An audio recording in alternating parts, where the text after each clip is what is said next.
L'idée, c'est on ne connaît pas, Dixit, sa prochaine pensée, mais on n'a pas besoin de la connaître puisque maintenant on l'a choisie. C'est ça la différence. Voilà la conclusion. Voilà.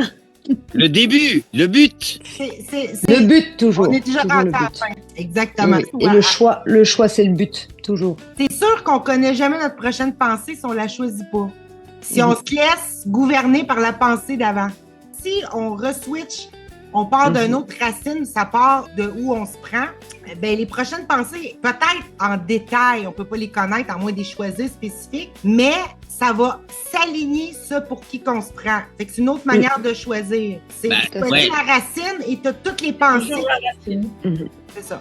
Et c'est la recette, quoi. Mais au moment où ça s'exprime, c'est libre de s'exprimer comme ça s'exprime. Mais tous les ingrédients de la recette est là, quoi. Ouais, tu as choisi la recette d'abord. Et après, le reste, ça se vit, en fait. C'est ce que j'ai remarqué, moi aussi. Puis je le vois tout de suite. Quand que je sors de mon monde ou de ma ligne, ben, je vais adhérer à tout un autre système qui a toute sa propre cohérence et qui va me faire penser à ça pour rendre plausible ce système-là. Puis dans le cours Amiral, on parlait souvent, il y avait les pensées qui sont alignées pour prouver l'idée qu'on n'est pas choisissant de rien, qui est le système de l'ego. L'ego, dans le fond, c'est dans le cours Amiral que ça dit que c'est l'idée de croire que les choses nous arrivent, qu'on ne choisirait rien. Les choses peuvent nous arriver sans qu'on les choisisse, autrement dit. Ouais. Pour ça, des fois, on s'arrête là-dessus et on se rend pas compte. On dit, j'ai l'impression de ne pas avoir choisi ce qui se passe. C'est ça, c'est ça. Mais non, c'est parce qu'on se rend pas compte comment on valide tout un système qui prend différentes textures, mais ça parle toujours du même sujet. Mais nous, on fait des différences et on dit, ben non, c'est pas ça que...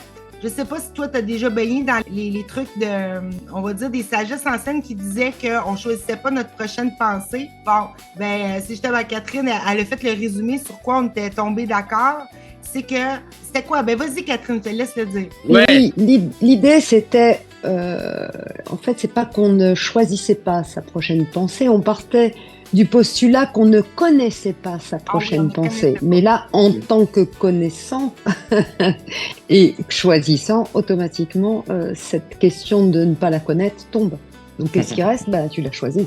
L'intérêt de choisir ou de choisir la teneur des prochaines pensées, ben, l'intérêt là-dedans, c'est de se donner à vivre ou d'être vécu par une recette qu'on veut vraiment vivre. C'est parce qu'on voudrait vivre quelque chose qu'on pourrait aimer de tout cœur, tout le temps.